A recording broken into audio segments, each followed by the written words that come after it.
पेशे से यहाँ के रेलवे स्टेशन में मैं एक टिकट कलेक्टर हूँ और पिछले 8 सालों से मैं ये काम कर रहा हूँ। लेकिन साल 2024 में मेरे साथ एक ऐसी भयानक घटना घटी थी जिसने मेरी पूरी जिंदगी को बदल कर रख दिया। अब क्या बताऊं उस घटना के कारण मेरी जिंदगी में क्या क्या बदलाव आ चुके हैं। उस समय यहां काम करते हुए मुझे 8 साल हो चुके थे और मुझे उम्मीद थी कि मैं पूरी जिंदगी यहीं पर पटना में ही काम करूंगा। लेकिन अचानक मेरा तबादला हो गया और मैं जल्दबाजी में अपने सीनियर्स से पूछना चाहता था आखिर मैंने गलती क्या की है, मेरा तबादला यहां से दूर क्यों किया जा रहा है। तो मेरे सीनियर ने मुझे बताया था कि एक रेलवे स्टेशन है, वहां कोई भी अपना तबादला करवाना नहीं चाहता था, तो तुम्हारा चुनाव किया गया और अब तुम्हें वहां भेजा जा रहा है। लेकिन ज्यादा लंबे समय के लिए नहीं भेजा जा रहा है, वहां तुम्हें 9 से 10 महीने तो लगाने ही होंगे और इतना है, उसके बाद तुम्हें हमेशा इसी शहर में रहना होगा। पटना से बाहर तुम्हें कभी भेजा नहीं जाएगा। कम से कम 8 से 10 महीने तो लगा आओ, मना मत करना। अब तबादला हो ही चुका था तो मैं इसके खिलाफ आवाज उठा नहीं सकता था। मैंने सोचा चलो कोई बात नहीं, 9 से 10 महीने ही हैं, वहां काम करके आता हूं। लेकिन जब मैंने उस रेलवे स्टेशन का नाम सुना था तो मेरा दिमाग घूमने लगा था। उसे यहां का सबसे भूतिया रेलवे स्टेशन कहा जाता है। वहां रात को क्या, दिन के वक्त भी लोग काम करने से डरते हैं। तब मैंने सोचा कोई बात नहीं, मैं हनुमान जी का भक्त हूं तो वहां भी समय निकाल ही लूंगा। जब मैं उस रेलवे स्टेशन में पहुंचा था ना, तब मेरे सामने मेरे सीनियर ऑफिसर आए थे। मुझे विवेक सर को रिपोर्टिंग देनी थी। मैं उनके ऑफिस में पहुंचा और उसके बाद वो खड़े होकर मेरा स्वागत कर रहे थे। उन्होंने मुझसे मेरा नाम पूछा और तब मैंने उन्हें जवाब दिया, जी मेरा नाम रंजीत है। उन्होंने कहा बस तुम्हारा ही इंतज़ार था, अब तुम यहाँ पर टिकट कलेक्टर का काम करोगे। यहाँ दिन के वक्त तो लड़का काम करता है, लेकिन तुम्हें नाइट ड्यूटी करनी होगी। ये मेरे लिए एक और बड़ा झटका था।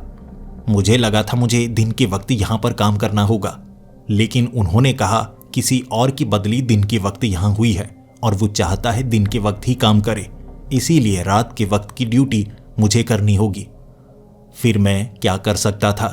उदासी भरा चेहरा मेरा नीचे की तरफ लटक चुका था और उन्होंने मेरी उम्मीद बांधने की कोशिश की और कहा, अरे चिंता क्यों करते हो, 2 ट्रेन आती हैं रात को, बस 2 ही ट्रेन पर चढ़ना है, टिकट चेक करनी है, बस ज़्यादा काम नहीं है, आराम से निकल जाएगा। जैसे मेरी जिंदगी आराम से पिछले 20 सालों से यहीं पर निकल रही है। फिर मैंने उन्हें कहा, सर वो तो ठीक है, अब जहाँ घर हो आपका, जहाँ बीवी बच्चे हों, दिल तो वहीं लगता है। अब यहाँ बदली तो हो चुकी है, लेकिन 8-10 महीने कैसे निकलेंगे मुझे नहीं पता। घर की पहले ही दिन बहुत ज़्यादा याद आ रही है। तब विवेक सर कहने लगे, अरे चिंता की कोई बात नहीं है, देखो कुछ ही दिनों में यहाँ तुम्हारा दिल लग जाएगा। वहाँ पटना जंक्शन में बहुत ज़्यादा भीड़ होती है। अरे यहाँ तो बिल्कुल भीड़ नहीं मिलेगी, देखना रात कैसी निकलती है। फिर मैंने विवेक सर को कहा, सर यहाँ भीड़ नहीं होती तो ज़्यादा तो सुनसान ही रहता होगा रात के वक्त ये स्टेशन। उन्होंने हामी में सर हिलाया और फिर मैंने वही सवाल पूछा जो मेरे मन में कब से उछल उछल कर आ रहा था, सर यहाँ खाली खाली होता है क्या, इसी कारण इस रेलवे स्टेशन को भूतिया कहा जाता है। वो दोबारा खड़े हो चुके थे और फिर मेरे चेहरे की तरफ ताकते हुए मुझे जवाब देने लगे, अरे नहीं नहीं, इसे सिर्फ भूतिया रेलवे स्टेशन कहा ही नहीं जाता, यहाँ पर बहुत कुछ ऐसा होता है रात के वक्त जिससे तुम्हें बचकर रहना है। मैं तुम्हें कुछ बातें बताऊंगा, वो बातें खुद तक रखना, क्योंकि हम सरकारी लोग हैं। अगर हम ऐसी बातें करने लगें तो हमारे खिलाफ इंक्वायरी की जा सकती है और फिर हमें काम से निकाला भी जा सकता है। इसीलिए ये बातें खुद तक रखना। चलो तुम्हें पूरा स्टेशन दिखाता हूँ। फिर विवेक सर मुझे वो रेलवे स्टेशन दिखाने लगे थे। यहाँ पर कुल 5 प्लेटफॉर्म थे। उन्होंने बताया कि यहाँ ज़्यादा ट्रेन आती ही नहीं और रात को लगभग 11 बजे एक ट्रेन आती है, उसके बाद सुबह 5 बजे एक ट्रेन आती है। इन 2 ट्रेन में तुम चढ़ सकते हो, लेकिन 12 बजे वाली एक और ट्रेन, उससे दूर रहना। वो बस प्लेटफॉर्म नंबर 5 पर आएगी और आगे जाती हुई तुम्हें गायब होती हुई दिख सकती है। जब उन्होंने ये बात कही मेरे रोंगटे खड़े हो गए और मुझे इस पर यकीन था ही नहीं। मुझे लगा था यहां कुछ भूत नजर आते होंगे, लेकिन भूतिया ट्रेन भी नजर आती है, या सिर्फ बातों को बेवजह बढ़ा चढ़ाकर बताया जाता है। मैंने उनसे कई सवाल किए और उन्होंने कहा, ज्यादा सवाल मत पूछो, बस इतना याद रखना कि 12 बजे वाली जो भी ट्रेन यहां पर आती है उस पर मत चढ़ जाना, फिर मत कहना कुछ बुरा हो गया। अगर गलती हो जाए तो जल्दी से जल्दी उतर जाना। वो एक मुसीबत वाली ट्रेन है, बस पता नहीं क्या मुसीबत हमारे इस रेलवे स्टेशन पर पड़ी है। फिर वो मुझे थोड़ा आगे लेकर गए। पीछे कई क्वार्टर बने हुए थे। ये रेलवे विभाग के क्वार्टर थे। यहां पर मुझे भी एक घर मिलने वाला था, लेकिन आगे का वो जो इलाका था वहां बने हुए वो घर बहुत ज़्यादा जर्जर थे। और उन्होंने मुझे कहा, यहाँ तो कोई रहना नहीं चाहता, छतें टूटी हुई हैं और ये वाला इलाका ना रेलवे का है, लेकिन यहाँ घूमना कोई पसंद नहीं करता। देखो कितने बड़े बड़े पेड़ लगे हुए हैं, बिल्कुल जंगली इलाके की तरह हैं, लेकिन शहर के बीच में। अब इस जंगली इलाके में भी बिल्कुल मत जाना। रात के वक्त यहाँ पर तुम्हें लोगों के चीखने की, रोने की आवाज़ें सुनाई देंगी। ध्यान मत देना, अपने काम पर ध्यान रखना। और हाँ, अगर यहाँ पर तुम्हें लड़कियां नजर आएं और वो तुम्हें बुलाने की कोशिश करें तो बिल्कुल मत जाना। मैंने कहा, सर बुलाने की कोशिश करें मतलब यहाँ ऐसी वैसी लड़कियां धंधे वाली घूमती हैं? उन्होंने कहा, नहीं, वो भूत हैं, वो तुम्हें बुलाने की कोशिश करेंगी और वहाँ जो भी जाता है बाद में पछताता बहुत है। तुम भी इस तरफ मत जाना। अब तुम्हें क्या ज़रूरत पड़ी है? साफ प्लेटफॉर्म है, बिल्कुल रेलवे स्टेशन की सफाई रखी जाती है। उस तरफ रहो, घर की तरफ आओ, लेकिन रास्ते में ये जगह पड़ती है, यहाँ जाने की बिल्कुल ज़रूरत नहीं है। फिर उन्होंने मुझे 3 मंजिला एक इमारत दिखाई और फिर कहा, ये पुराने क्वार्टर हैं, इसे क्वार्टर नंबर 3 कहा जाता है और इसके करीब मत जाना। यहाँ भी भूतिया घटनाएं होती हैं और बहुत ज़्यादा डरावनी होती हैं। पता नहीं कैसे 20 से 25 साल पहले से यहाँ घटनाएं बढ़ती चली गई। यहाँ इंसान कम है, भूत ज़्यादा है।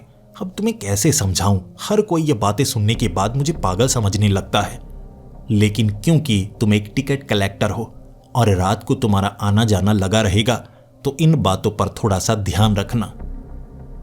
उसके बाद मुझे उन पर यकीन तो था, लेकिन मेरी आंखों के सामने कभी भी कोई भूत नहीं आया था। मैं थोड़ा यकीन तो करता था, लेकिन जब तक अपनी आंखों से नहीं देखता मुझे अच्छे से यकीन नहीं होता। इतना मुझे पता है, इस रेलवे स्टेशन पर कोई भी अपना तबादला करवाना नहीं चाहता था। हर कोई यहां आने से डरता था। कहते हैं यहां पर लूटपाट की वारदात कभी कभी होती है, जिससे हर कोई बहुत ज्यादा डरता है। दिन भर मैं उसी रेलवे स्टेशन पर था, काम की जानकारी इकट्ठी कर रहा था। मुझे कुछ रजिस्टर संभाल कर रखने थे। मैंने अपना ऑफिस अच्छे से तैयार कर लिया था, लेकिन वहां पर बैठने का समय मुझे थोड़ा कम मिलेगा। ज़्यादातर तो मुझे यहाँ आने जाने वाली ट्रेन पर चढ़ना पड़ेगा। और दिन भर कमरे की सफाई करने के बाद मैं घर आया। घर को थोड़ा ठीक ठाक बनाया। 3 कमरे, 2 बाथरूम। मेरी बीवी ने फ़ोन पर कहा था कि मैं बच्चे लेकर वहाँ आ जाती हूँ। मैंने अपनी बीवी को समझाया, बच्चे स्कूल में पढ़ते हैं, ऐसे एक शहर बदलोगी 8-10 महीने के लिए, फिर से वहीं हमें पटना वापस जाना होगा, तो स्कूल वाले कहेंगे पढ़ाई अच्छे से नहीं हुई, तुम यहाँ मत आओ, माता पिता के साथ रहो, उनकी सेवा करो। और मैं भी समय समय पर वहाँ आता रहूँगा ना, छुट्टियाँ लेकर बीच बीच में आता रहूँगा। 8-10 महीने निकल जाएंगे तो पूरी तरह से वहाँ आ जाऊँगा। मेरी बीवी ने मुझे ख्याल रखने के लिए कहा था, क्योंकि इस रेलवे स्टेशन की कहानियां मेरी बीवी ने भी सुनी थीं। रात के वक्त ये मेरी पहली ड्यूटी थी और विवेक सर ने मुझे समझा दिया था कि देखो मैं क्वार्टर में जा रहा हूं, अगर मेरी मदद की ज़रूरत हुई तो मुझे ज़रूर बता देना। कागजाती काम मैंने अच्छे तरह से कर दिया है और जो तुम्हें बताया है उस पर थोड़ा ध्यान रखना। 12 बजे वाली ट्रेन, यहाँ कोई 12 बजे ट्रेन नहीं आती, वो भूतिया ट्रेन है। ये कहकर विवेक सर अपने घर वापस जा चुके थे।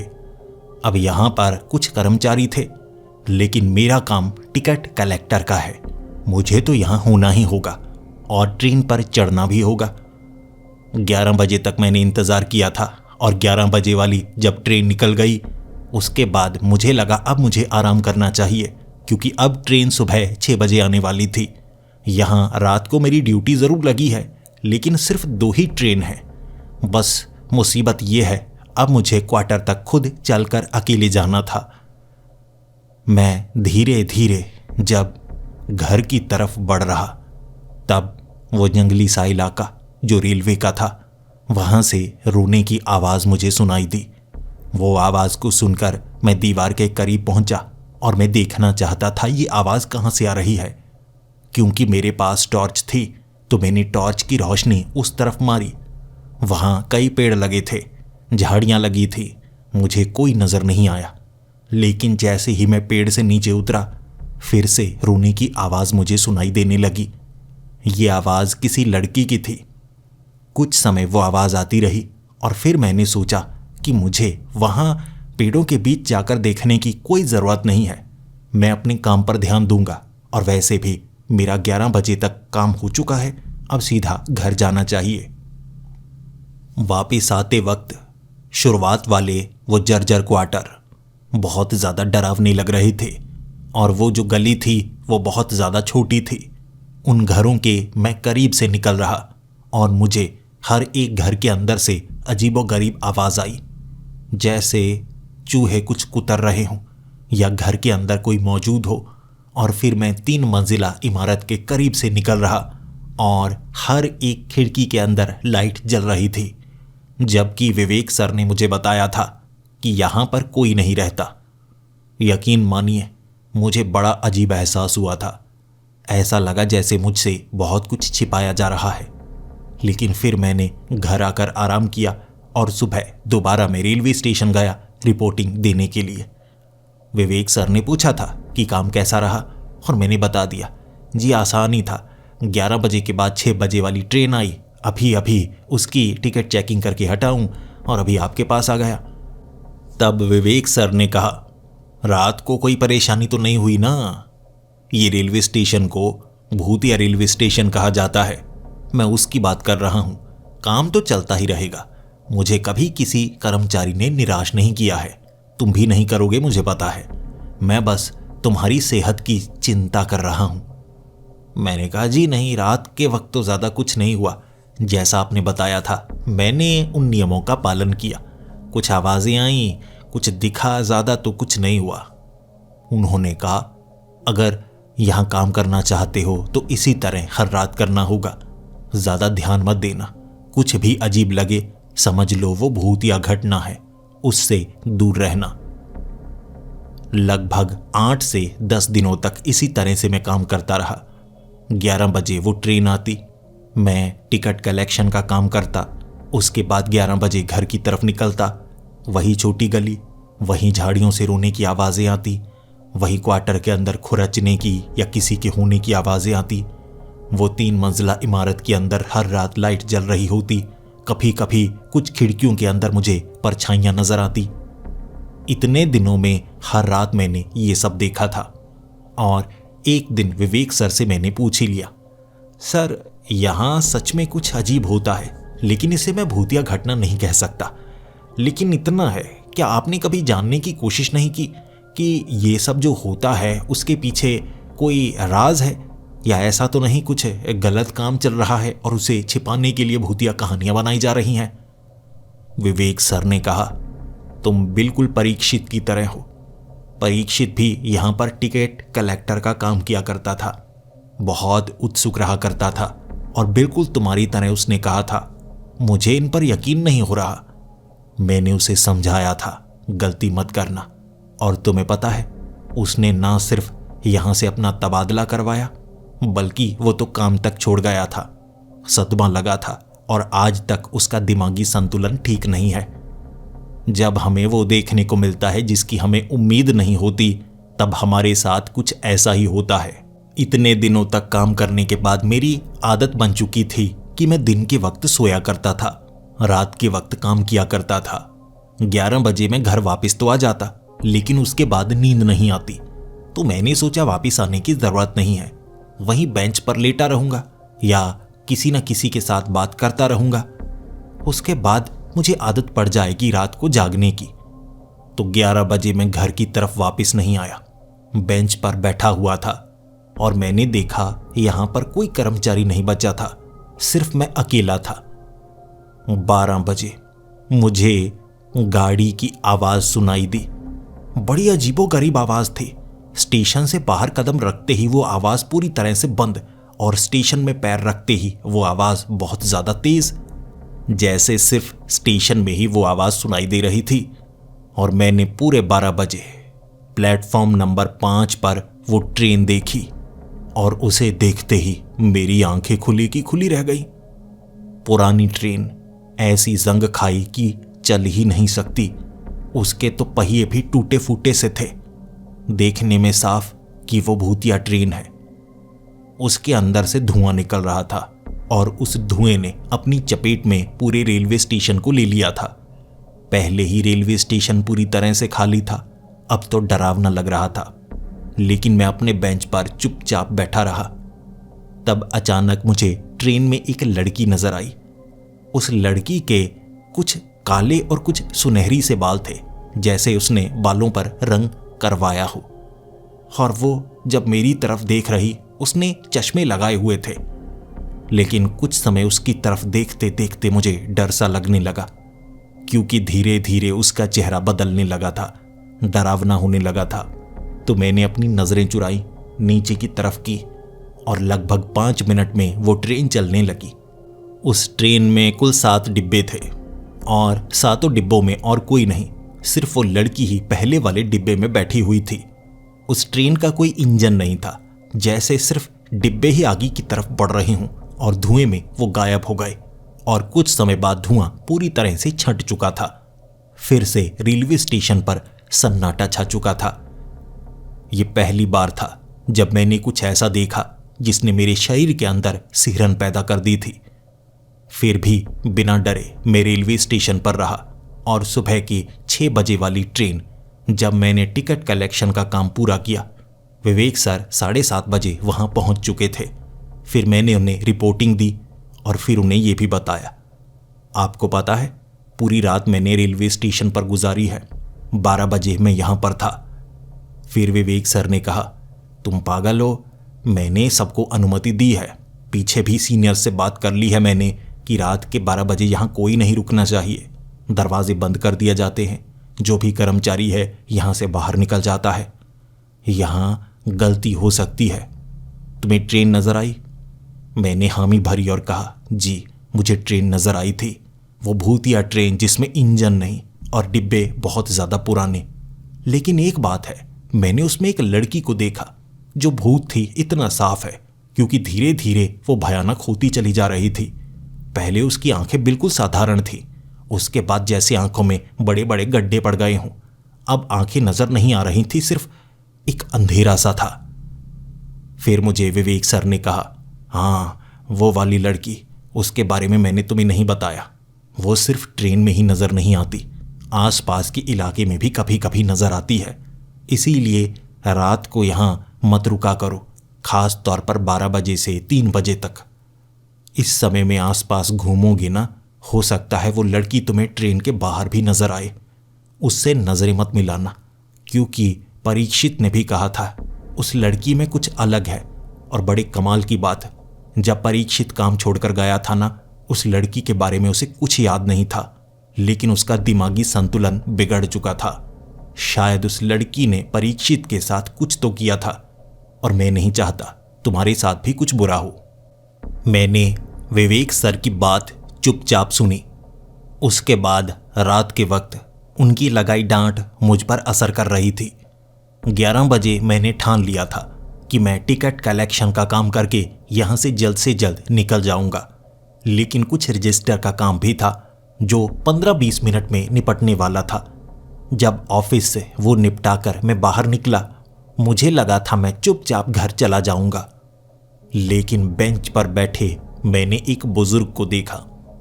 उन्हें देखने के बाद मुझे लगा शायद वो 11 बजे वाली ट्रेन से उतरे होंगे और उन्हें लेने के लिए कोई आने ही वाला होगा। ऐसा करता हूँ, मैं यहाँ खड़ा रहता हूँ जब तक उन्हें कोई लेकर नहीं जाता। मैं वहाँ पर लगभग 20 मिनट तक खड़ा रहा और उसके बाद मुझे लगने लगा मुझे उनसे बात करनी चाहिए।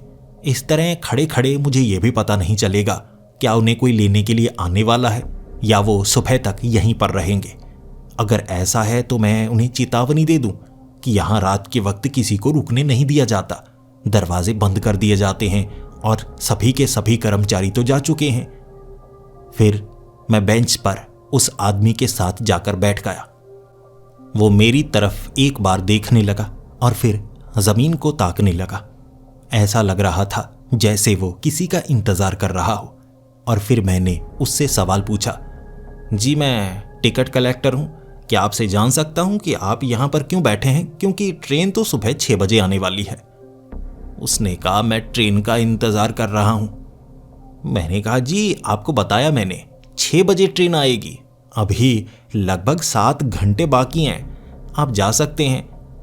उसने कहा, मेरे पास कोई जगह नहीं है। मैंने कहा, जी देखिए यहाँ ट्रेन स्टेशन पर रात के वक्त किसी को रुकने नहीं दिया जाता, आपको ट्रेन स्टेशन से बाहर रुकना होगा।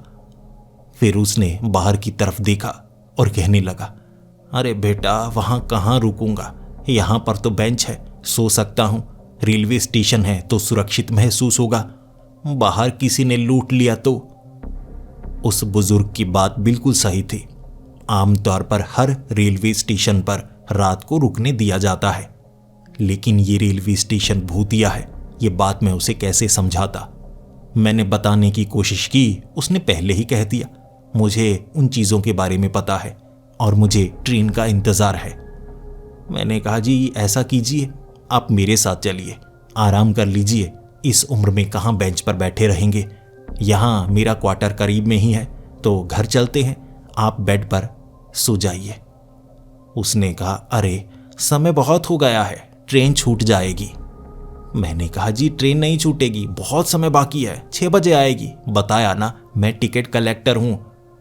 उसने कहा, टिकट कलेक्टर हो तो तुम्हें यह भी पता होना चाहिए 12 बजे एक ट्रेन आती है, मुझे उस ट्रेन में चढ़ना है। उसकी ये बात सुनकर एक बार के लिए मैं हैरान हो गया था। फिर मैंने उसे कहा, जी 12 बजे कोई ट्रेन नहीं आती। उसने कहा, आती है, मुझसे छिपाने की कोशिश क्यों कर रहे हो, तुमने एक बार वो ट्रेन देखी तो थी। उसकी ये बात सुनकर मैं हैरान हो गया। उसे कैसे पता कि मैंने एक बार 12 बजे वाली ट्रेन को देखा है। मैंने हैरानीजनक तरीके से खड़े होकर उससे ये सवाल पूछा, आपको कैसे पता मैंने उस ट्रेन को देखा है? उस आदमी ने कहा, मैं भी तो उसी ट्रेन में बैठा था, मैंने तुम्हारी तरफ देखा, लेकिन तुम्हारी नज़र मुझ पर नहीं पड़ी। शायद उस समय मैं थोड़ा पीछे था, डिब्बे में अंधेरा होगा, या शायद तुम्हारी नज़र सिर्फ लड़की पर टिकी थी। मुझे थोड़ी शर्मिंदगी हुई। उसे कैसे पता मैं लड़की को देख रहा था, लेकिन मैंने बाकी डिब्बों को देखा था। बाकी डिब्बे मुझे पूरी तरह से खाली लगे थे, और वैसे भी वो ट्रेन भूतिया है। वहां मुझे वो भूतनी नजर आई थी। ये बूढ़ा है, नजर कम आता होगा, किसी दिन गलती से उस ट्रेन पर चढ़ गया होगा। इसे मैं ये बता दूं कि उस ट्रेन पर नहीं चढ़ना है। मैंने उसे समझाने की कोशिश की, आप उस ट्रेन पर मत चढ़िए, वो भूतिया ट्रेन है, आपको नहीं पता, आप उस पर चढ़े थे तो बचकर निकले कैसे? उसने कहा, अरे उस ट्रेन पर चढ़ने से कुछ नहीं होता, मैं चढ़ा तो हुआ था, जहां मुझे जानना था वहां तक वो ट्रेन गई। मैं हैरान था, अरे आगे ही तो वो ट्रेन गायब हो जाती है, वो सिर्फ यहीं नजर आती है, वो ट्रेन आपको दूर तक कैसे ले जा सकती है? उसने कहा, अरे मैं उसी ट्रेन पर चढ़ता हूं, कई बार उसका इस्तेमाल करता हूं और मुझे मेरी मंजिल तक वो ट्रेन पहुंचा देती है। उस बुजुर्ग की बातें सुनने के बाद मुझे विवेक सर की बातों पर शक होने लगा था। फिर वो आदमी वहीं पर बैठा हुआ और मैंने 12 बजे वाली उस ट्रेन को देखा तो मैं घबराने लगा। मुझे उस समय उस ट्रेन के अंदर 20 से 30 लोग नजर आए और वो लड़की भी वहीं आगे वाले डिब्बे में बैठी हुई। वो यकीनन भूतनी या कोई चुड़ैल थी और मैंने उसकी आंखों में आंखें डालकर बिल्कुल नहीं देखा। धुआं बहुत ज्यादा था। वो बुजुर्ग बेंच से उठा और उस ट्रेन पर चढ़ गया। विवेक सर ने इसके बारे में बिल्कुल भी कुछ नहीं बताया था, इसीलिए मैं घबराया हुआ। जब ट्रेन वहां से चली गई, मैंने पीछे से उस ट्रेन को भांपना चाहा कहाँ तक जाती है, लेकिन इतना ज़्यादा धुआं करती थी वो ट्रेन कि जब जाती थी नज़र ही नहीं आता था, और कुछ क्षणों में जब धुआं छटता दूर दूर तक कोई ट्रेन नज़र नहीं आती। और वैसे भी बिना इंजन के कोई ट्रेन चल कैसे सकती है, और सिर्फ उसके चलने की आवाज़ आती, इंजन की आवाज़ बिल्कुल नहीं आती थी। मैं डरा हुआ, घबराया हुआ। मुझे लगा था मुझसे कोई गलती हो गई है, मुझे उस बुजुर्ग को देखना चाहिए था। पहले तो मुझे नजर नहीं आया था, लेकिन अगली सुबह मैंने विवेक सर को उस बूढ़े आदमी के बारे में बताया और विवेक सर मुझे डांटने लगे। जब तुम्हें पता है 11 बजे काम खत्म हो चुका है तो निकलो, 12 बजे वो ट्रेन आने वाली होती है, उससे पहले पहले निकलना होता है। कितनी बार समझाऊं, कुछ बुरा हो गया तो मुझ पर इल्जाम लगाए जाएंगे, समझदार हो तो समझ लो। मैंने कहा, सर बात तो समझने की कोशिश कीजिए। बुजुर्ग आदमी था, मैंने उसे रोकने की कोशिश की, वो ट्रेन पर चढ़ गया और उसने कहा वो उस ट्रेन का इस्तेमाल करता है। मुझे लगता है वो भूतिया ट्रेन आगे तक जाती होगी, जहां उसे जाना होता है वो उस ट्रेन के सहारे वहां पहुंच जाता है। विवेक सर ने डांटते हुए कहा, वो ट्रेन भूतिया है और उस पर चढ़ने वाले भी भूत होते हैं। तुम्हें रात के 12 बजे कोई भूत नजर आया, और ध्यान रखना 12 बजे और 3 बजे के बीच यहां जो होता है वो बड़ा भयानक होता है। किस्से तो हैं मेरे पास, लेकिन मैं तुम्हें उलझाना नहीं चाहता, क्योंकि उन बातों से तुम उलझ सकते हो। बड़ी अजीब बातें हैं ना, इतना समझ लो, 12 बजे से पहले निकलो और 3 बजे से पहले पहले यहां आना नहीं।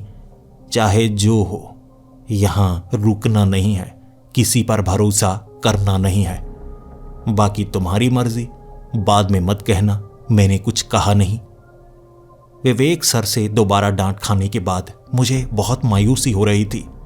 मैं काम पूरी ईमानदारी से करता हूं, बेईमानी बिल्कुल नहीं करता, किसी से पैसे नहीं पकड़ता, किसी की गलती हो तो मैं उसे माफ कर देता हूं। उसके बावजूद मुझे डांट बार बार सुननी पड़ रही थी, इसीलिए मेरे अहम पर चोट लग रही थी और मुझे लग रहा, आखिर मैं कैसे गलत हो रहा हूं। भूतिया जगह है, मैं इसके साथ तालमेल कैसे मिला पाऊंगा। रात के वक्त फिर से मैं ड्यूटी पर था और 11 बजे मैंने अपना काम खत्म किया और मैं घर की तरफ निकलने लगा। लेकिन वही पेड़ों के करीब से उस दीवार के दूसरी तरफ से काफी ज्यादा आवाज आ रही थी, और इस बार सिर्फ एक लड़की की आवाज नहीं थी, बल्कि कई और लोगों की आवाज भी थी, जैसे उन्हें चोट लगी हो, कई लोग कराह रहे हों। वो आवाज सुनकर मैं खुद को रोक नहीं पाया, क्योंकि दीवार ज्यादा ऊंची थी ही नहीं, 6-6.5 फुट की थी और मेरा कद भी तो 6 फुट है। छलांग लगाकर मैं उस दीवार के ऊपर था, सिर्फ कंधे फंसाए थे, और मैंने टॉर्च की रोशनी जब दूसरी तरफ मारी, मुझे झाड़ियों में कटे हुए शरीर के अंग नजर आए। वो कटे हुए अंग ऐसे थे जैसे अब भी हिल रहे हों। सर नजर आए, टांगे नजर आईं, धड़ नजर आया, और ये देखने के बाद मैं बहुत ज्यादा घबराने लगा था। मैं चीखना नहीं चाहता था, मैं किसी मुसीबत को गले में डालना नहीं चाहता था। विवेक सर ने समझाया था कि कुछ भी ऐसा नहीं करना है जिससे मुसीबत रेलवे पर आए और हमारी नौकरी खतरे में पड़ जाए। मैं जल्दी से वहां से भागना चाहता था, लेकिन भागने के चक्कर में मेरी वो टॉर्च वहीं पर छूट गई और वो गली इतनी अंधेरे में थी, सही से कुछ नजर आ ही नहीं रहा। वो बंद पड़े घर, जिसके अंदर से आ रही आवाजें अब और भी ज्यादा खौफनाक नजर आ रही थीं। जो मैं देखकर आया था उसने मेरे शरीर में सिहरन पैदा कर दी थी। मेरा दिमाग सही से काम ही नहीं कर रहा था। फिर मैं भागा उसी 3 मंजिला घर के आगे से निकलने वाला था। मेरा पूरा ध्यान पीछे की तरफ था, मैंने आगे कुछ देखा ही नहीं। वो जो लड़की थी ना, वो बिल्कुल सामने खड़ी थी। जैसे ही मेरी नज़र आगे पड़ी, वो लड़की बीच में, और उसकी वो काली आंखें। मैं इतना ज़्यादा डर गया कि मैं दूसरी तरफ भागा, और दूसरी तरफ गली वो 3 मंजिला क्वार्टर की तरफ जाने वाली थी। वहाँ से निकलने का और कोई रास्ता नहीं था, लेकिन क्योंकि वो चुड़ैल मेरे पीछे थी, मुझे लगा वहाँ से घूमकर घर की तरफ निकलता हूँ, ये तो मेरे पीछे ही पड़ गई। लेकिन वो गली से निकलकर आगे वाले दरवाजे को खोलकर मैं 3 मंजिला इमारत के अंदर जा चुका था। और जब मैं उसके अंदर पहुंचा, अंदर लाइट्स लगी हुई थी। मुझे लगा मैं सुरक्षित हूं, और पीछे से किसी ने दरवाजा बंद कर दिया। मैं उस इमारत के अंदर अकेला, और उस समय मुझे खतरा महसूस हुआ तो मैंने चीखकर मदद बुलाने की ठान ली। मैंने आवाज लगाई, खिड़कियों से बाहर आवाज लगाई, लेकिन जवाब देने वाला कोई नहीं था। फिर मुझे उस इमारत के अंदर सीढ़ियों से उतरने की आवाज आई। टक टक, कोई सीढ़ियों से नीचे उतर रहा, और उसने जूते पहने हों। जब मैं पीछे मुड़कर देख रहा था, तब पीछे वो स्ट्रेचर था। स्ट्रेचर सीढ़ियों से घिसट कर नीचे आ रहा, और वो स्ट्रेचर मेरी जांघों पर टकराया। लेकिन उस स्ट्रेचर के ऊपर कुछ नहीं था, और ऊपर से इतनी छोटी वो सीढ़ियां जिससे स्ट्रेचर निकल कर कैसे आया, मेरी समझ में ये भी नहीं आ रहा था। क्योंकि दरवाजा खुल नहीं रहा था, और मैंने इतनी आवाज लगा दी थी, मेरी मदद के लिए कोई नहीं आया था। तो मुझे लगा इस इमारत से मुझे बाहर निकलना चाहिए। अब मुझे वो लड़की भी नजर नहीं आई थी, और यहां हरकत होती हुई देख डर भी रहा। तो सीढ़ियां चढ़ा मैं, और सीढ़ियां चढ़कर जब ऊपर पहुंचा, ऊपर मुझे काफी लोग दिखे। शायद यहां रहते होंगे। शायद विवेक सर ने सही से बताया ही नहीं। स्ट्रेचर भी तभी खिसक कर नीचे आया होगा। ये जगह एक अस्पताल की तरह लग रही थी, जहां पर काफी ज्यादा मेडिसिन्स पड़ी हुई, स्ट्रेचर पड़े हुए, और जितने भी स्ट्रेचर थे खून से सने हुए थे। वो भी एक अजीब सी बात थी। लेकिन दूसरी मंजिल पर मैंने कमरों के अंदर कराहते लोगों को पाया। बेड लगे हुए थे, उस पर लेटे हुए वो जितने भी लोग सबके सब जख्मी थे। कुछ की हालत बहुत ज्यादा बुरी थी, लेकिन मुझे कोई नर्स नजर नहीं आई, सिर्फ लोग थे। और एक स्ट्रेचर ऐसा था जिस पर 3 लोग एक के साथ सटाकर एक को लिटाया गया।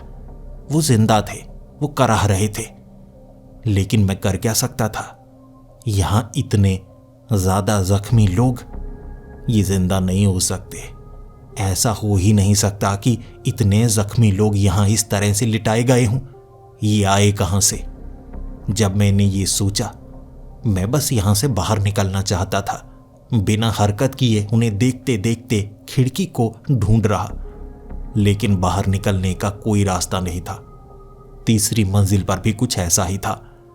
तीसरी मंजिल पर मैंने लोगों को देखा खून से सने हुए, लेकिन उनमें से कोई भी हिल नहीं रहा था, हरकत नहीं कर रहा था। वो लाशें थी, 8 से 10 लाशें फर्श पर लिटाई गई थी। फिर मुझे ऊपर वो लड़की नजर आई, क्योंकि सीढ़ियों पर था मैं। मुझे लगा ऊपर वाला दरवाजा खोलकर छत तक पहुंचूंगा, फिर देखूंगा बाहर निकलने का कोई और रास्ता है। लेकिन सीढ़ियों के बिल्कुल सामने वो लड़की, जिसने उंगली मेरी तरफ उठा दी, और फिर वो कहने लगी, तुम कसूरवार हो, इन सब के तुम कसूरवार हो। उसकी ये बातें खौफनाक थीं। मुझ पर इल्जाम लगाया जा रहा था, जबकि इसमें मेरा कोई हाथ नहीं था। ये भूतिया घटना होती है, कैसे होती है मैं क्या जानूं। मैं तो अब यहां पर आया हूं। मैं दरवाजे की तरफ भागा, और जब मैं दरवाजे तक पहुंचा, मैं दरवाजे को खोल ही नहीं पा रहा।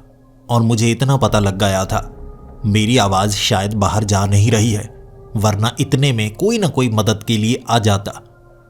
मैंने जब पीछे मुड़कर देखा, वो औरत मेरी तरफ उंगली करके अब भी यही कही जा रही थी, इसमें तुम्हारा कसूर है, लेकिन मैं समझ नहीं पा रहा मेरी क्या गलती। और फिर मैंने उससे ये सवाल किया, मैंने क्या किया है? उसने उंगली दूसरी तरफ घुमाई और कहा, इन सब के पीछे तुम्हारा हाथ है, ये गलती की है तुमने। वो एक ही शब्द रटे जा रही, उन शब्दों को दोहराए जा रही और बार बार मुझे वही सुनने को मिल रहा था। फिर उसने दरवाजे की तरफ इशारा किया और दरवाजा खुल गया। मैं दरवाजे से बाहर भागा था और वो उस इमारत के अंदर ही थी, जिसके बाद मैं घर वापस आ गया और मेरी हालत बहुत ज़्यादा बुरी। मुझे बुखार चढ़ चुका था। सुबह मैं काम पर नहीं पहुंचा तो विवेक सर ने मुझे फ़ोन किया और मैंने विवेक सर को बताया मैंने कितनी बड़ी गलती कर दी थी। मुझे दीवार पर नहीं चढ़ना चाहिए था, आगे से ऐसी गलती कभी नहीं होगी। मैंने किसी को नहीं बताया। और विवेक सर मुझसे मिलने मेरे घर आए और मुझसे अच्छे से बात की। लेकिन मैं विवेक सर से भी यही पूछे जा रहा था। वो कह रही थी इसके पीछे तुम्हारा हाथ है। वो ऐसा क्यों कह रही थी? तो विवेक सर ने कहा कि परीक्षित भी यही कह रहा था। पता नहीं आखिर वो इल्जाम क्यों लगाती है। तुम भी यहां कभी नहीं आए थे, परीक्षित भी यहां कभी नहीं आया था, तो इसके पीछे तुम्हारा हाथ नहीं हो सकता। मैंने कहा सर ऐसा तो नहीं, वो हमारी तरफ इशारा करके रेलवेज पर इल्जाम लगा रही हो, यानी हम सब जिनके लिए काम करते हैं वो उन पर इल्जाम लगा रही हो। ये बात सुनकर विवेक सर काफी ज्यादा घबरा गए और कहने लगे, तुम मुझे भी नौकरी से निकलवाओगे? ऐसी बात तुमने किसी रिपोर्टर के सामने कर दी ना, बात का बतंगड़ बनाया जाएगा, और जब बात का बतंगड़ बनेगा तुम भी फंसोगे, मैं भी फंसूंगा, और बात कहीं और पहुंच जाएगी, नुकसान हम दोनों को होगा। वो भूत हैं, उन्हें कुछ नहीं मिलेगा। वो शैतानी शक्तियां बुरा चाहती हैं। क्या तुम चाहते हो कि तुम्हारा बुरा हो? मैंने कहा नहीं सर, ऐसी बात नहीं है। जिसके बाद मैंने विवेक सर से पूछा, विवेक सर एक बात तो बताइए, ये घटनाएं कब से शुरू हुई, क्योंकि आप तो बहुत पहले से यहीं पर हैं। तो विवेक सर ने कहा, पता नहीं, बहुत साल पहले से ये घटनाएं हो रही हैं, धीरे धीरे बढ़ी। पहले तो बस वो लड़की नजर आई, लेकिन फिर काफ़ी और लोग, और ये घर में भी लोगों को कुछ नजर आया था। मैंने पूछा वो इमारत के पीछे का राज क्या है? वो बताने से डर रहे थे, लेकिन मुझे उसके बारे में भी पूरा पता लगाना था। मैंने अगले दिन आर्टिकल्स ढूंढने शुरू कर दिए, पुराने अखबार में पढ़ना शुरू कर दिया, कोई ऐसा हादसा जो यहाँ पर हुआ हो या इस इमारत से जुड़ा हो। और मुझे वो पुराने एक्सीडेंट की खबर मिल ही गई, जिसमें 65 लोग मारे गए थे। अब भगदड़ भी मची थी, ट्रेन एक्सीडेंट भी हुआ था और पास में एक त्योहार मनाया जा रहा था। शायद घटना यहीं घटी। कई लोग जख्मी हुए और उन्हें उस 3 मंजिला इमारत में रखा गया था, और इल्ज़ाम लगाया गया था कि उनका ज़्यादा ध्यान रखा ही नहीं गया। नर्स कम थी तो ज़्यादा लोगों का ध्यान नहीं रखा जा पाया, अस्पताल तक पहुंचाया नहीं जा सका, इतने में उनकी मौत हुई। ये बात सुनने के बाद मुझे अब कुछ कुछ समझ में आ रहा था। ऐसा तो नहीं वो जो भूत हैं वो उस हादसे की तरफ इशारा कर रहे हैं।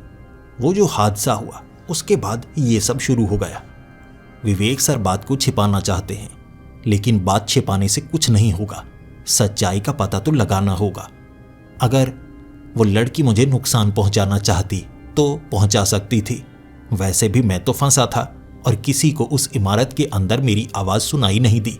मैं चीखा था, मदद की गुहार लगाई थी, लेकिन किसी ने मेरी आवाज़ तो सुनी ही नहीं थी। शायद उसने मुझे जाने दिया ताकि मैं पता लगाऊं, और परीक्षित ने भी तो ऐसा ही किया था।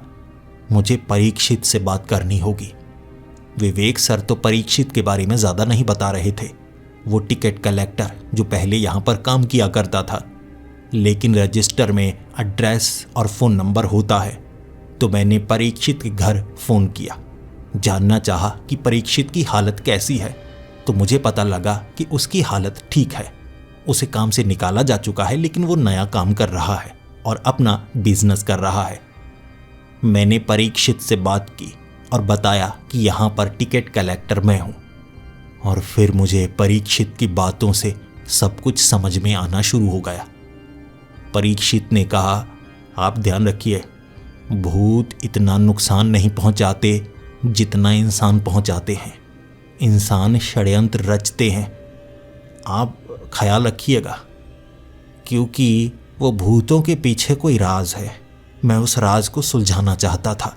गलती ये कि बाकियों को सब कुछ बता दिया और उसके बाद मुझे काम से निकाला गया।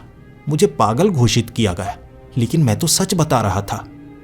वो भटकती हुई आत्माएं इसलिए वहां पर कैद हैं क्योंकि उनकी जो लाशें थी उनका कोई अंतिम संस्कार नहीं हुआ था, बल्कि उन्हें कहीं फेंका गया था।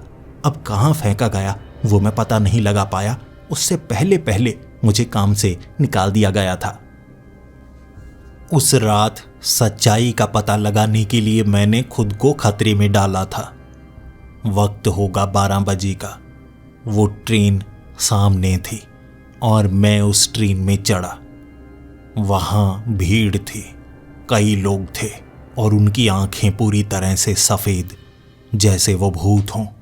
और उनके बीच वो लड़की उन्हें सटाती हुई मेरे सामने आकर खड़ी हो गई। उसके पैर उल्टे थे, बाल हवा में लहरा रहे थे। मेरी जगह कोई और होता तो डर के मारे उसका बुरा हाल हो जाता, लेकिन मैं सच जानने के लिए यहां पर आया था। वो लड़की ने मेरी तरफ उंगली की और कहा, इसके पीछे तुम्हारा हाथ है, तुम कसूरवार हो। और मैंने उस लड़की को कहा, बताओ मुझे, पूरा सच बताओ मुझे, क्या हुआ था, कैसे हुआ था। और उसने इशारा किया उसी 3 मंजिला इमारत की ओर। मैं ट्रेन से उतरकर उस तरफ बढ़ने लगा। सभी के सभी भूत मेरी पीठ के पीछे थे और जब मैं उसी इमारत में वापस पहुंचा, मुझे वो दृश्य साफ नजर आ रहा था। जिन लोगों के साथ हादसा हुआ था उन्हें यहीं रखा गया था, यहीं इलाज चल रहा था जब तक उन्हें अस्पताल ले जाया नहीं जा रहा था, क्योंकि अस्पताल दूर था और जख्मी लोगों की संख्या ज़्यादा थी। प्रशासन से बड़ी गलती हुई थी जिस कारण कई लोग मारे गए और बाद में इस बात को दबाने की कोशिश हुई। अखबार में कुल 41 लोगों के बारे में बताया गया था। यहाँ मुझे 70 से ज़्यादा लोग नज़र आ रहे थे, यानी कि कई लोग ऐसे थे जिनके बारे में खबर निकल नहीं पाई। और मैंने उस लड़की से पूछा, बाकियों के साथ क्या हुआ। और फिर वो आगे बढ़ने लगी। वो आगे बढ़ती गई, मैं उसके पीछे पीछे। और फिर वो जगह जहाँ पेड़ लगे थे, इशारा किया उसने मिट्टी की तरफ और बोली, इसके पीछे तुम्हारा हाथ है। और ये सुनते ही मेरे रोंगटे खड़े हो गए। मैं सब कुछ समझ चुका था। अनदेखी नहीं हुई, ये बहुत बड़ी गलती है, ये बहुत बड़ा षड्यंत्र है और इस षड्यंत्र से पर्दा उठाने का सही समय था। अगले दिन मैंने विवेक सर को कुछ नहीं बताया, बल्कि मेरी जान पहचान में एक रेलवे ऑफिसर था, रेलवे पुलिस का बड़ा अधिकारी। मैंने उस तक ये बात पहुंचाई और उसने कहा किसी को पता नहीं लगना चाहिए, चुपचाप खुदाई करवा के वहां से अगर लाशें निकलती हैं तब केस दर्ज किया जाएगा, ये बड़ा घोटाला हो सकता है। ऐसा ही किया गया। जब विवेक सर वहां पर मौजूद नहीं थे, वो अफसर आए और वहां खुदाई का काम हुआ। लाशें निकली तो बात साफ हो चुकी थी, जिसके बाद बड़े षड्यंत्र का खुलासा हुआ था और इसमें विवेक सर भी मिले हुए थे, इस बात का पता चला। यहाँ जो भी कर्मचारी इस पर सवाल उठाना चाहता था, सच का पता लगाना चाहता था, उसका तबादला कर दिया जाता था। तबादला इसलिए नहीं होता था कि यह जगह भूतिया है, बल्कि भूतिया कहकर यहाँ से लोगों को ज़्यादातर दूर रखा जाता था। मिली भगत यहाँ के बड़े अधिकारियों में भी थी, यहाँ के कुछ राजनेता भी मिले हुए थे और इल्ज़ाम उन पर लगाए गए। इसके बाद ये पता चला था कि इतने सारे लोग मारे गए थे और कुछ की लाशों को यहीं दफना दिया गया और वो आज तक गुमशुदा की लिस्ट में है। हाथ से कुछ छिपाने के लिए, ताकि उस राजनेता पर किसी तरह का इल्ज़ाम ना आए। सरकारी अधिकारी मिलकर ये सब कर चुके थे। उनका इलाज नहीं हुआ, बल्कि उन्हें दफनाया गया था और वो भटकती हुई आत्माएं बस न्याय चाहती थी और उन्हें न्याय मिला। ये खबर को बड़े स्तर तक पहुंचने नहीं दिया गया ताकि इमेज खराब ना हो, लेकिन उन्हें सज़ा बिल्कुल मिली थी। इस तरह मैंने वो समय वहाँ पर गुजारा और उसके बाद मुझे ना वो लड़की नज़र आई, ना 12 बजे वाली वो ट्रेन नज़र आई और ना ही वो भूतिया घटनाएं अब हो रही थीं। जैसे वो आत्माएं बस न्याय चाहती थीं, उन्हें न्याय मिला और मैं भी ये समझ पाया कि हर जगह जहाँ ऐसी घटनाएं होती हैं वहाँ किसी शैतानी ताकत का हाथ नहीं होता। कभी कभी कुछ भटकती हुई आत्माएं न्याय की गुहार लगाती हैं और रात को वो नज़र आते हैं, तब लोग उनसे डरते हैं। असल में वो बस इंतज़ार कर रहे होते हैं कोई उन्हें भी न्याय दिला दे। 8 महीने बाद मेरा तबादला वापस पटना हो चुका था। परिवार को देखकर मैं बहुत ज़्यादा खुश था और वो भूतिया रेलवे स्टेशन भी अब ठीक हो चुका था और रात के वक्त भी अब उसे खोला जाता था। और सच कहूँ तो इस कहानी का अंत भी बिल्कुल वैसा ही था जैसा होना चाहिए था। तो दोस्तों, आपको ये कहानी कैसी लगी प्लीज़ कमेंट्स में ज़रूर बताएं। कहानी अच्छी लगी तो वीडियो को लाइक करें, बहुत ज़्यादा अच्छी लगी तो दोस्तों के साथ शेयर करें। ऐसी ही वीडियोस देखने के लिए अब तक आपने हमारा चैनल सब्सक्राइब नहीं किया है तो सब्सक्राइब ज़रूर कर लें।